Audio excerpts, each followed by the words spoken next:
अपने पति के अचानक देहांत के बाद सुलोचना को अपने भाई मनोहर के घर आकर रहना पड़ा। मनोहर की पत्नी उर्मिला बहुत ही बुरे स्वभाव की थी। वो सुलोचना और उसके बेटे शांतनु को बिल्कुल भी पसंद नहीं करती थी।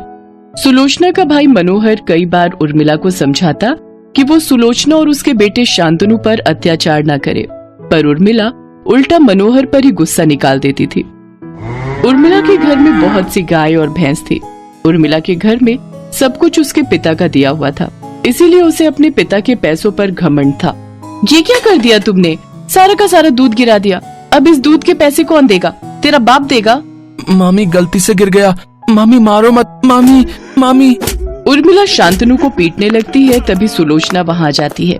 भाभी भाभी छोड़ दीजिए, मेरे बच्चे को, इससे गलती हो गई। दोनों माँ बेटे किसी लायक नहीं है। छाती पर मूंग दलने के लिए उठा कर ले आए हैं अपनी बहन और भांजे को। चल गोपी बेटा, मैं तुझे दूध देती हूँ। ला, ये दूध का लोटा मुझे दे। उर्मिला सुलोचना के हाथ से दूध का लोटा छीनकर अपने बेटे को गाय का ताजा दूध पीने के लिए दे देती है। दोनों माँ बेटे यहाँ खड़े क्यों हो? मेरे बेटे को नजर लगाने के लिए? चलो जाओ यहाँ से। सुलोचना रोती हुई भगवान शिव की मूर्ति के सामने बैठ जाती है। हे शिव शंकर, मेरे ही भाग्य में इतने दुख क्यों? मेरे बच्चे को दूध पीने के लिए भी तरसना पड़ रहा है। मेरे बच्चे के साथ ये अन्याय क्यों? माँ, आप तो कहते हो कि भगवान शिव हमारी सारी इच्छा को पूरी करते हैं, फिर वो आपकी क्यों नहीं सुन रहे? शांतनु बेटा, भगवान हमारी पुकार जरूर सुनेंगे मेरे बच्चे, तू रो मत। अगले दिन सुबह ही उर्मिला ने शांतनु को गाय और भैंस चराने के लिए जंगल जाने को कहा। ओह, जल्दी उठ जा, गाय और भैंसों को चराने के लिए ले जा, और हाँ, समय से लौट आना। भाभी, अगर आप कहो तो मैं चली जाऊं। शांतनु छोटा है, अगर इधर उधर एक भी गाय भैंस खो गई तो वो परेशान हो जाएगा। अगर तू चली गई तो घर का काम कौन करेगा? हाँ, जिसको जो कहा है वो वही करेगा। चल जा, तू ले जा इन्हें। शांतनु गाय और भैंसों को लेकर जंगल में चला गया। रास्ते में लौटते हुए शांतनु ने देखा थोड़ी दूर पर एक छोटा सा शिव मंदिर बना हुआ है, जहाँ पर कुछ लोग भगवान शिव की पूजा कर रहे हैं। पंडित जी, बड़ा ही शुभ दिन है आज। सावन का पहला सोमवार है। हाँ, सावन माह प्रारंभ हो चुका है। सावन के सोमवार की पूजा का बहुत महत्व है। सावन सोमवार के दिन जो भी भक्त शिवलिंग की पूजा अर्चना करता है, भगवान शिव उसके सारे दुख दूर कर देते हैं। शांतनु पंडित जी और उस भक्त की बातों को सुन रहा था। उसने पंडित जी से पूछा, पंडित जी, अगर मैं भगवान शिव की पूजा करूंगा तो क्या वो मेरी भी प्रार्थना सुनेंगे? हाँ बेटा, भगवान भोलेनाथ सब भक्तों की इच्छा पूरी करते हैं और सबकी प्रार्थना को सुनते हैं। फिर तो मैं भी भगवान शिव की पूजा करूंगा। मैं फूल और पत्र तोड़कर लाता हूँ।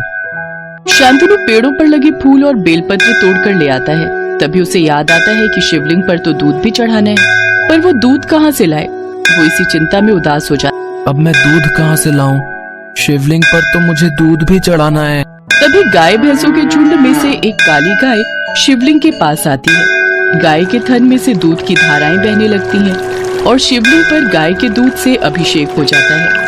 ये देखकर शांतनु बहुत प्रसन्न होता है और वो काली गाय को गले से लगा लेता है और शिवलिंग की पूजा। ओम नमः शिवाय, ओम नमः शिवाय, ओम नमः शिवाय, ओम नमः शिवाय, ओम नमः शिवाय। अद्भुत! ये नजारा कितना अद्भुत है। स्वयं गौ माता भगवान शिव पर दूध से अभिषेक कर रही हैं।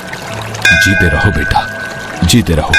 तुम बहुत भाग्यशाली हो जो ये जानवर भी तुम्हारी भावनाओं को समझते हैं।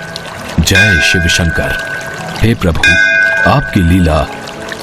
काली गाय को शिवलिंग पर दूध चढ़ाते देख वहाँ खड़े पंडित जी और सभी भक्तगण बेहद आश्चर्यचकित होते हैं और सब ओम नमः शिवाय मंत्र का उच्चारण करते। उसके बाद शांतनु सभी गाय भैंसों को लेकर घर आ जाता है, पर उसे देर से घर लौटा देखकर उर्मिला गुस्से में आ जाती। इतनी देर से कहाँ था तू?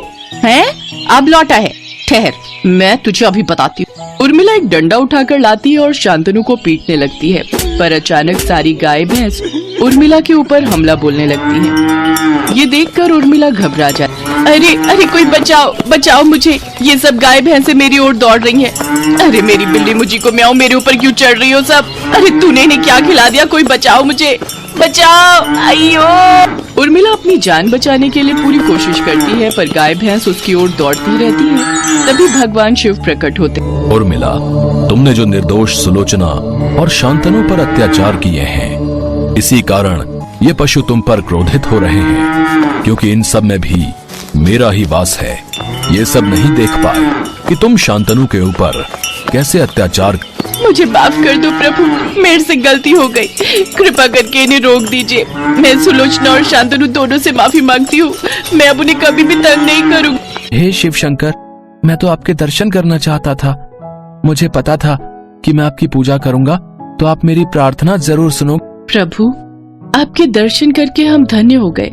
आपने हमारी प्रार्थना सुन ली, हमें दर्शन दे दिए। उर्मिला देख, शांतनु कितना भाग्यशाली है।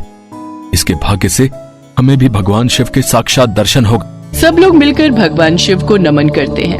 काली गाय और सभी गाय भैंसे भी मानो भगवान शिव के दर्शन पाकर बेहद प्रसन्न थी। इसके पश्चात भगवान शिव सबको आशीर्वाद देकर अंतर्धान हो जाते हैं। उस दिन के बाद उर्मिला ने कभी भी सुलोचना और उसके बेटे शांतनु को तंग नहीं किया।